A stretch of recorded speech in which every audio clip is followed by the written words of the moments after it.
दी, इसके लिए सर्वप्रथम आभार व्यक्त करती हूँ। ये अनुमति मैंने आपसे इस आधार पर मांगी, इस सोच को प्रतिबिंबित करने के लिए मांगी कि अमृत काल में जॉइंट सेशन को पहली बार आदिवासी समाज से आई एक महिला ने संघर्षों के बाद महामहिम राष्ट्रपति के पद पर आसीन हो, हम सबको अपने आशीष वचन दिए। मैं उसके लिए सर्वप्रथम उनका आभार व्यक्त करना चाहती हूं और महामहिम राष्ट्रपति जी से कहना चाहती हूं आपके माध्यम से कि वो न सिर्फ आदिवासी समुदाय का, न सिर्फ महिलाओं का, बल्कि पूरे राष्ट्र का गौरव है। मैं आज इस सदन में एक सांसद को सुन रही थी जिन्होंने अपने भाषण की शुरुआत ही इन शब्दों से की कि वो महामहिम राष्ट्रपति जी के अभिभाषण का विरोध करते हैं। कहीं ना कहीं मन में ये टीस थी कि महामहिम राष्ट्रपति जी किसी एक राजनीतिक दल से नहीं बल्कि पूरे राष्ट्र के गौरव से, गरिमा से संबंधित हैं। तो जो राष्ट्र का सबसे उत्तम प्रतीक है, उनका विरोध इस सदन में, उनके भाषण का विरोध इस सदन में क्यों हो, ये मेरे मन में प्रश्न निश्चित रूप से उठा। लेकिन अगर महामहिम राष्ट्रपति जी के अभिभाषण के पहले पृष्ठ को हम सब पढ़ें तो अमृत काल में स्वर्णिम शब्दों में भारत के भविष्य को उन्होंने उल्लेखित किया। एक तरफ आत्मनिर्भरता की बात की और दूसरी ओर मानवीय कार्यों की बात की। और राष्ट्रपति जी ने अपने अभिभाषण में एक नागरिक होने के नाते विशेष, मैं इस बात का गौरव करती हूं कि supreme commander of arm forces ने भारत में पहली बार भारतीय सेना के परमवीर चक्र विजेताओं के नाम पर अंडमान में जो 21 द्वीपों का नामकरण हुआ उसका उल्लेख किया और अपना आनंद व्यक्त किया। ये हमारे पूरे देश के लिए गर्व का विषय है। महामहिम राष्ट्रपति जी ने एक तरफ नेशनल वॉर मेमोरियल का उल्लेख किया और दूसरी ओर उन्होंने हम सबको याद दिलाया कि हमारी नौसेना को अब छत्रपति शिवाजी महाराज का दिया हुआ प्रतीक चिन्ह मिला है, जो अब उनकी ध्वजा पर लहराता है, भारत की शान बढ़ाता है। और महामहिम राष्ट्रपति जी के इस उद्बोधन में, अभिभाषण में मात्र 2-3 बिंदुओं पर मैं अमेठी की सांसद के नाते भी आपकी अनुमति से आभार व्यक्त करना चाहती हूं। राष्ट्रपति जी ने अपने अभिभाषण में एक श्लोक कहा था, ग्रंथों का उल्लेख कर उन्होंने कहा कि अयम निजः परोवेति गणना लघु चेतसाम, अर्थात अपना ये है पराया ये, ऐसी सोच होना उचित नहीं। और राष्ट्रपति जी के इसी संकल्प, इसी चिंतन को चरितार्थ किया है मोदी सरकार ने। इसलिए अमेठी की सांसद होने के नाते हमारे यशस्वी प्रधान सेवक का मैं आज विशेष आभार व्यक्त करती हूं, क्योंकि अपने पराये की सोच से परे हटकर मेरे संसदीय क्षेत्र में महामहिम राष्ट्रपति जी के अभिभाषण को अगर मैं अमेठी की दृष्टि से देखूं तो हमने क्या पाया, क्योंकि 50 वर्ष खोया बहुत मेरे संसदीय क्षेत्र ने। आज इस सदन में एक सज्जन जिनको अमेठी ने मैजिक दिखाया और विधानसभा के चुनाव में 4 विधानसभा क्षेत्रों की सिक्योरिटी डिपॉजिट भी जब्त कराई, ऐसे सज्जन ने हमारे प्रधान सेवक पर कटाक्ष किया। लेकिन मैं अमेठी की ओर से आज इस बात का उल्लेख निश्चित रूप से करना चाहती हूं कि जब रूस के साथ भारत में शस्त्र की दृष्टि से नई तकनीक का संचार हो तो 5,000 करोड़ की लागत की असॉल्ट राइफल की फैक्ट्री अमेठी तब आई जब सांसद भारतीय जनता पार्टी का नहीं था बल्कि कांग्रेस पार्टी का था। राष्ट्र के संरक्षण के लिए अपने पराये का भेद ना कर ये उत्तम उदाहरण मेरे संसदीय क्षेत्र में प्रस्तुत करने के लिए मैं देश के प्रधान सेवक का आभार व्यक्त करती हूं। महामहिम राष्ट्रपति जी ने अपने अभिभाषण में नारी की प्रतिभा, नारी के योगदान और राष्ट्र के भविष्य के निर्माण में नारी की भूमिका को उल्लेखित किया है। आज इस सदन में हमारी एक वरिष्ठ नेता है जो निश्चित रूप से महिलाओं की दृष्टि से महामहिम राष्ट्रपति जी के अभिभाषण पर अपने विचार व्यक्त करेंगी, लेकिन एक छोटा सा अपनी ओर से मेरा प्रयास है कि इस सदन को मैं अवगत कराऊं कि ग्रामीण अंचल में महिलाएं जो सेल्फ हेल्प ग्रुप के माध्यम से अपने परिवार को आर्थिक रूप से सशक्त करती हैं, उनका यूपीए के कार्यकाल में और मोदी सरकार में क्या स्थान रहा। हम सब इस बात को जानते हैं कि एक सदस्य ने यहां चुनाव का उल्लेख किया कि एक चुनाव से पहले एक बहुत ही प्रचलित इंटरव्यू था जिसमें विमेन्स एम्पावरमेंट की बार बार बात हुई, लेकिन वो शब्द धरती पर कितने फलीभूत होते हैं उसका मैं एक प्रमाण यहां देना चाहती हूं। 2009 से लेकर 2014 तक देश भर में सिर्फ 19 लाख सेल्फ हेल्प ग्रुप्स को भारत सरकार से सहायता मिलती थी। मोदी सरकार में ये संख्या बढ़कर अब 81 लाख हो गई है। 2009 से लेकर 14 तक जो राशि इन सभी सेल्फ हेल्प ग्रुप्स को दी गई वो लगभग 80,000 करोड़ थी, लेकिन मोदी सरकार में 2014 से लेकर 2022 तक ये राशि बढ़ाकर 4,93,000 करोड़ रुपया की गई। मैं प्रधान सेवक जी का विशेष आभार व्यक्त करती हूं कि विमेन्स डेवलपमेंट के मात्र नारे को ट्रांजिशन करके राष्ट्र का अगर उत्थान करना है तो उसमें अहम भूमिका नारी की होनी चाहिए। मात्र इस एक सेल्फ हेल्प ग्रुप के आवंटन से ही आज वो प्रतिबिंबित होता है कि नारी और विशेषतः ग्रामीण अंचल की महिला की प्रतिभा पर देश के प्रधान सेवक को कितना नाज है और कितना विश्वास है। महोदय, स्वास्थ्य मंत्री जी यहां उपस्थित हैं। मैंने इस सदन में पहले भी कहा, आज भी कहती हूं, हमारे समाज में, ग्रामीण अंचल में, गरीब तबके में महिला को अगर आप कभी पूछें साल 2014 से पहले कि क्या सार्वजनिक रूप से सर्विक्स कैंसर का और ब्रेस्ट कैंसर का कहीं भी उल्लेख होता था, ग्रामीण अंचल और गरीब तबके की महिला ये कहेगी कि इसका उल्लेख सामाजिक दृष्टिकोण से ना हो, ऐसा नहीं था। साधन उपलब्ध नहीं थे गरीब महिला को, इसलिए वो चर्चा में इस विषय को नहीं लाती थी। आज भी हजारों सैकड़ों महिलाएं ऐसी हैं कि अगर बुखार भी आ जाए तो अपनी नहीं, अपने परिवार की पहले चिंता करती है। मैं आभार व्यक्त करती हूं देश के प्रधान सेवक का और अभिनंदन करती हूं स्वास्थ्य मंत्री जी का कि आयुष्मान भारत योजना के अंतर्गत 31 करोड़ कैंसर की स्क्रीनिंग हुई, जिसमें से लगभग 13 करोड़ से ज्यादा देश की गरीब महिलाएं थी। ऐसा नहीं था उस महिला को पता नहीं था कि ब्रेस्ट का कैंसर हो, सर्विक्स का कैंसर हो तो उसे किस प्रकार की सुविधा चाहिए। वो बोझ नहीं बनना चाहती थी, चर्चा नहीं करना चाहती थी, तिल तिल कर मरती थी।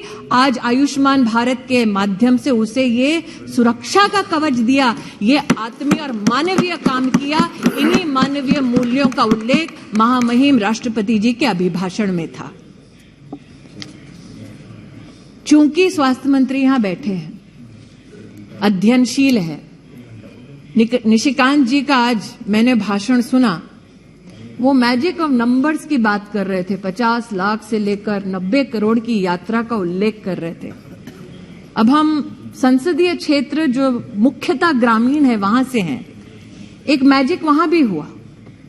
और महोदय, आपकी अनुमति से निशिकांत जी ने आज कहा वो सब ऑथेंटिकेट कर सकते हैं, कुछ कागज मैं भी लाई।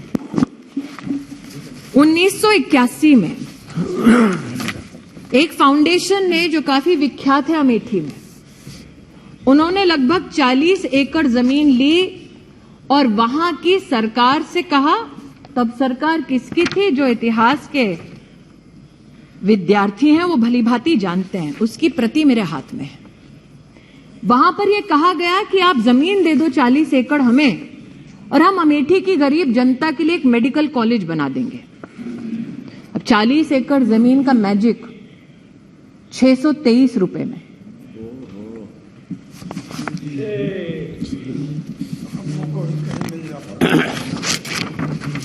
₹623 का रेंट और सूरज जी सुनिए, 623 रुपए का रेंट 30 साल तक,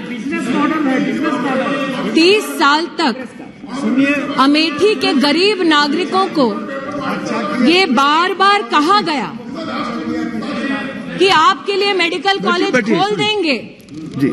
लेकिन आज अगर कोई अमेठी गया है तो जानेगा कि जिस धरती पर वो कॉलेज खोलने की बात कर रहे थे उस पर उस परिवार ने अपने लिए गेस्ट हाउस बनाया।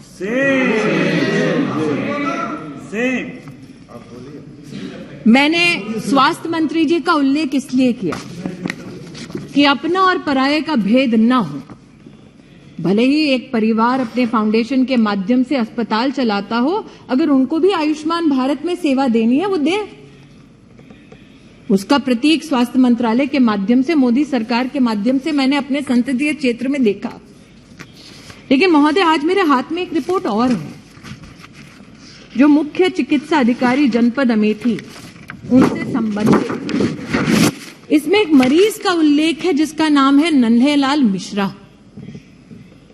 उस मरीज का दोष यह था कि वो उस जगह गया जहां पर इस परिवार का स्वामित्व है और अस्पताल चलता है, और ये कहा जाता है अमेठी में उनके परिजनों ने वीडियोग्राफिक एविडेंस दिया कि मरीज ने जाकर कहा, मैं आयुष्मान भारत से जुड़ा हूं, मोदी जी ने कहा है 5 लाख रुपए में मेरा मुफ्त का इलाज होता है, आपका अस्पताल इसमें चिन्हित है, आप मेरा इलाज करिए।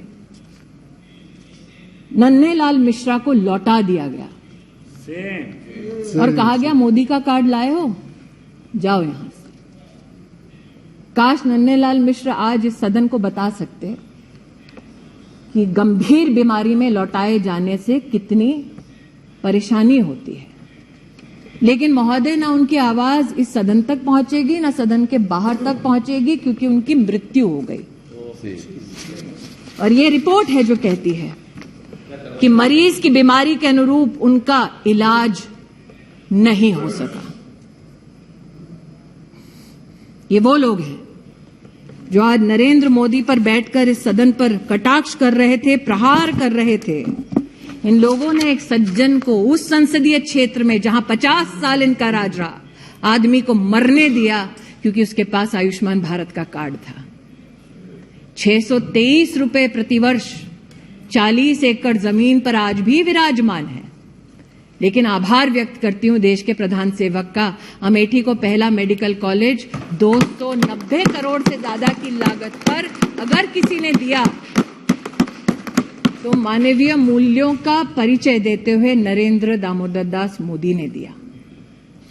यहां बहुत ठहाके लगाए गए कि कोई यात्रा पे निकला था इसलिए उनको लोगों ने कहा कि भैया जमीन हमारी जा रही है। मैं उनसे कहना चाहती हूं, अगर गरीब की इतनी चिंता है तो पहले सम्राट साइकिल, अद्भुत दृश्य था महोदय। सिर्फ 1980 के दशक में अस्पताल के नाम से झांसा नहीं दिया गया, कहा गया आइए इन्वेस्ट कीजिए, अपनी फैक्ट्री खोलिए, और फैक्ट्री खुलवाई गई। मुझसे ज्यादा अर्थशास्त्र के ज्ञानी निशिकांत जी इसलिए वो मैजिक बता पाएंगे कैसे हुआ। कहा गया आइए फैक्ट्री लगाइए, फैक्ट्री का शिलान्यास करने हम आएंगे, फीता काटेंगे। अचानक फैक्ट्री वो बंद हो जाती है और जमीन फाउंडेशन को चली जाती है। फैक्ट्री की जमीन है ताकि वहां पर नया साधन, इंडस्ट्रियल खड़ा हो सके, मैन्युफैक्चरिंग हो सके, कागज पर दस्तावेज पर चिन्हित है कि आप यहां पर सिर्फ कमर्शियल एक्टिविटी कर सकते हैं, लेकिन अचानक वो जमीन परिवर्तित हो जाती है परिवार के पास, और वो परिवार नहीं अभी है भाई साहब, अभी बताते हो और डेट्स, वो परिवार उस जमीन को लेता है, उनके फाउंडेशन में लिखा आप कमर्शियल एक्टिविटी नहीं कर सकते, इतने साल वो जमीन खाली नहीं करते। वहां का किसान कोर्ट जाता है इस परिवार के खिलाफ, कोर्ट का आदेश लाता है और वो उस आदेश का हनन करते हैं, आज भी उस जमीन पर बैठे हैं और इस सदन में आकर गरीबों की बात करते हैं। ये एक और आज यहां पर नहीं सुरेश जी समझ आ रहा है, नहीं है ये भी प्रति है महोदय, ये भी प्रति है महोदय। एक आधुनिक भारत के निर्माण के लिए जरूरी है कि हर गरीब तक, मध्यम वर्गीय परिवार तक सुविधा पहुंचे। अब चूंकि राष्ट्रपति अभिभाषण में आधुनिक भारत के निर्माण की बात हुई है, तो इसलिए महोदय कहना जरूरी है कि प्रधान सेवक ने कहा कि सिर्फ चुनिंदा शहर नहीं बल्कि आधुनिक तत्व प्रगति के हर गांव, हर जिले तक पहुंचे। एक अचंभित करने वाला नजारा और है, फुर्सतगंज नाम का एक एयरपोर्ट, जहां पर सिर्फ परिवार से संबंधित एकेडमी है, जमीन है सरकार की, लेकिन परिवार ने अपने नाम से, बेटा और बेटी के नाम से हॉस्टल खोल दिया है। यहां पर प्रधानमंत्री जी नेताजी सुभाष चंद्र बोस के नाम से इंफ्रास्ट्रक्चर बनाते हैं, सरदार वल्लभ भाई पटेल के नाम से इंफ्रास्ट्रक्चर बनाते हैं, वहां पर राहुल जी के नाम से, प्रियंका जी के नाम से हॉस्टल बना है सरकारी जमीन पर। और बोर्ड पर वो जब थे तो उन्होंने उस पूरी अकादमी के संचालन के लिए किसी हिंदुस्तानी को नहीं, किसी विदेशी कंपनी पर विश्वास किया। उस विदेशी कंपनी ने उस एयरपोर्ट का क्या हश्र किया, यहां पर उस रिपोर्ट में उल्लेखित है। लेकिन आज इस एयरपोर्ट का मैं उल्लेख यहां इसलिए कर रही हूं महोदय कि एक बार सदन में मैं बोल चुकी हूं कि हमारे यहां तिलोई नाम की एक विधानसभा है, वहां पर 30 साल से एक बस अड्डा बना दो, ये हमारी जनता जनार्दन कहती रही। बस अड्डा भी पहली बार तब बना जब प्रदेश में योगी सरकार बनी, देश में मोदी सरकार बनी।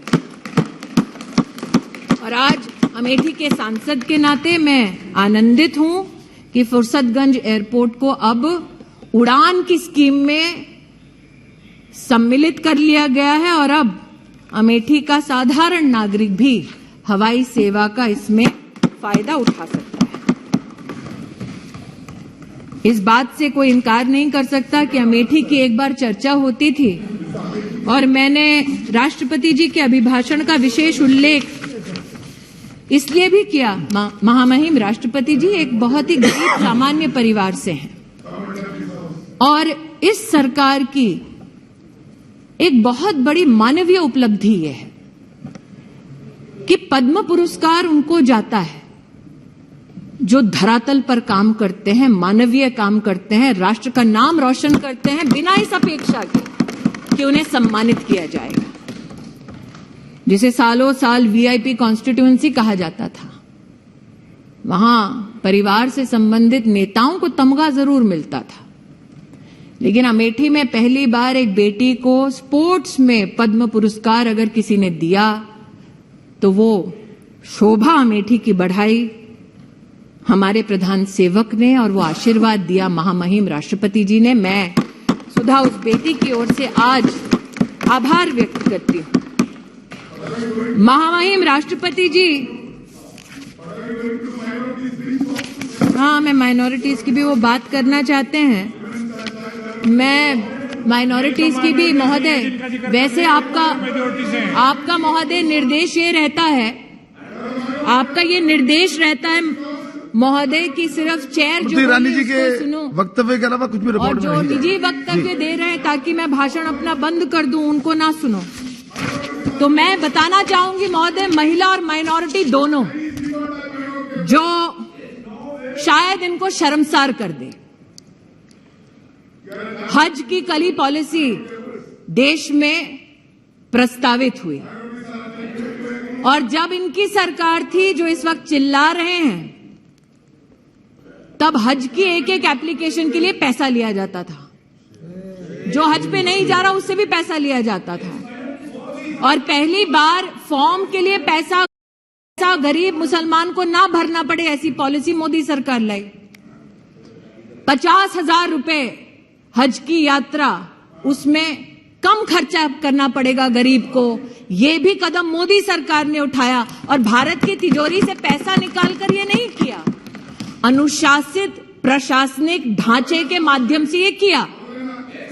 आज जिस लोन की ये बात करते हैं, जब इनकी सरकार थी तो मात्र 100 करोड़ का लोन इन्होंने दिया अपनी सरकार में। मोदी सरकार ने माइनॉरिटी में 21,000 से ज्यादा छात्रों को 280 करोड़ रुपया से ज्यादा पैसा दिया। ये छलते रहे देश में माइनॉरिटीज को, ये कहते हुए कि ये इनके हमदर्द हैं। और आज जो मुझसे पूछते हैं कि आपने क्या किया, महिला का अगर आप जेंडर बजट देखें महोदय, तो 2014 में जब इनकी सरकार थी और जो बजट अभी घोषित हुआ है, उस पूरे बजट में जेंडर बजट एक एक मंत्रालय में 130% का इजाफा हुआ है। जवाब दें कि जब इनकी सरकार थी तब इन्होंने महिला को केंद्र बिंदु बनाकर इस प्रकार का आवंटन क्यों नहीं किया। मैं आज दिनकर जी को याद करती हूं। राष्ट्रकवि ने कहा था, प्रण करना है सहज, कठिन है लेकिन उसे निभाना। सबसे बड़ी जांच है व्रत का अंतिम मोल चुकाना। संकल्प मोदी ने किया और इसीलिए आज कीमत चुकाते हैं जब आप बिना किसी तथ्य के उन पर कटाक्ष करते हैं, उन पर आरोप मढ़ते हैं। जिन्होंने आज इस सदन में आरोप मढ़ा वो बताएं कि 40 एकड़ भूमि पर आज भी 623 रुपए क्यों देते हैं, वो भूमि छोड़ते क्यों नहीं और सरकार को वो भूमि लौटाते क्यों नहीं। जिन्होंने आज इस सदन पर कटाक्षों की लहर गिना दी, उनसे पूछती हूं, सम्राट साइकिल अमेठी के किसानों की जमीन आज भी क्यों उस खानदान ने हड़पी है, लौटाते क्यों नहीं कोर्ट ऑर्डर के बावजूद। लेकिन ये मात्र जमीनों की बात नहीं है महोदय, कुछ और तथ्य हैं जो इनको शर्मसार करेंगे। जहां 50 साल एक खानदान ने प्रतिनिधि बनकर इस देश की संवैधानिक स्थानों पर, कुर्सियों पर हक जताया, उन लोगों का उन्होंने क्या हश्र किया, आज मैं बताना चाहती हूं। महामहिम राष्ट्रपति जी ने अपने अभिभाषण में कहा कि प्रतिदिन सरकार प्रधानमंत्री आवास योजना के अंतर्गत 11,000 घर बनाती है। मैं कहना चाहती हूं कि अमेठी में महोदय 93,000 घर हमारी सरकार ने बनाकर दिए। मतलब लगभग 4 लाख लोगों के पास अमेठी में सर पर छत नहीं थी महोदय, जहां 50 साल इन लोगों का राज रहा।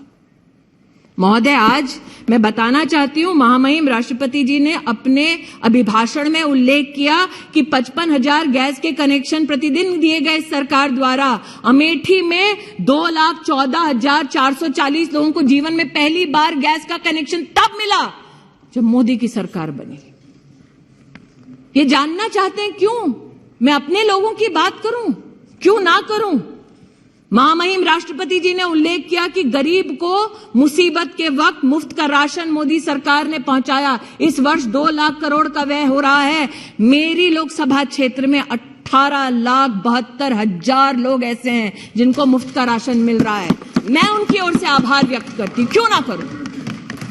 305 किलोमीटर सड़कें सिर्फ मेरे एक जनपद में बनी है महोदय। 5 गांवों का नाम सुना देती हूं। 50 साल में इन 5 गांवों तक कभी सड़क नहीं पहुंची थी। जवाब देना पड़ेगा इन लोगों को जो बड़ी बड़ी डींगे हाँकते थे कि अपने ही संसदीय क्षेत्र में। मैंने महोदय सुना था हिंदी में, दिया तले अंधेरा, चोर की दाढ़ी में तिनका, उल्टा चोर कोतवाल को डांटे। आज इन सारी हिंदी की जितने भी हमारी प्रोवर्ब्स हैं, उनका एक दर्शन मैंने यहां किया है। उनको जवाब देना पड़ेगा। 5 गांव के नाम भी बता देती हूं जहां सड़क ही नहीं पहुंची कभी। इसलिए महोदय, आज महामहिम राष्ट्रपति जी के अभिभाषण पर आभार मैं इसलिए व्यक्त करती हूं कि देश में पहली बार आदिवासी समुदाय की एक बेटी को, एक महिला को राष्ट्र के सबसे उच्च संवैधानिक पद पर मात्र नरेंद्र भाई मोदी के प्रयासों से पहुंचाया गया। इतना ही संतोष नहीं कर रही हूं, मैं गौरव करती हूं इस बात का कि अगर आप समुचित सरकार का आदिवासी क्षेत्र के लिए बजट देखिए तो जब कांग्रेस की सरकार थी तो 19,000 करोड़ रुपया खर्चा करते थे, पूरी सरकार को कहते थे, और जब मोदी जी की सरकार बनी तो 88,000 करोड़ रुपया मात्र आदिवासी परिवारों के लिए हमारी सरकार ने व्यय किया। क्योंकि मैंने दिनकर जी का उल्लेख किया तो आप तो वरिष्ठ हैं महोदय, आप राष्ट्र कवि का कई बार कई भाषणों में उल्लेख भी कर चुके हैं, कई चर्चाओं में उनका उल्लेख कर चुके हैं। उन्होंने कहा था कि सच है, विपत्ति जब आती है कायर को ही दहलाती है। वो कौन था जो कहता था विदेश से वैक्सीन लाओ? वो कौन था जो कहता था हिंदुस्तान की वैक्सीन ना लगाओ? और वो कौन था जिसने कहा कि विदेश पर नहीं अपने देश पर भरोसा करो, वैक्सीन यहां बनाओ और हर हिंदुस्तानी को मुफ्त लगाओ? उस शूरमा का नाम मोदी। इसलिए आज इतना ही कहती हूं कि विघ्नों को गले लगाया, कांटों में राह बनाया, और इसीलिए कांटों में राह बनाने के लिए और भारत के नवनिर्माण के संकल्प के साथ संकल्पित अमेठी को भी आशीर्वाद देने के लिए मैं देश के प्रधान सेवक का आभार व्यक्त करती हूं, अभिनंदन करती हूं, और महामहिम राष्ट्रपति जी को इस सदन के माध्यम से कहना चाहती हूं पुनः कि वो सिर्फ महिलाओं का नहीं, सिर्फ आदिवासी परिवारों का नहीं, बल्कि राष्ट्र का गौरव है। और अमृत काल में हमारे राष्ट्र में इसी प्रकार की महिला और सामाजिक परिस्थितियों से उत्थान करने वाली महिला का उल्लेख बार बार हमारे इतिहास में स्वर्णिम अक्षरों में हो। अमृत काल में मेरी प्रभु से यही प्रार्थना है। महामहिम राष्ट्रपति जी को बड़े गौरव के साथ चरणों में शीश झुका के उनके अभिभाषण के लिए आभार व्यक्त करती हूँ।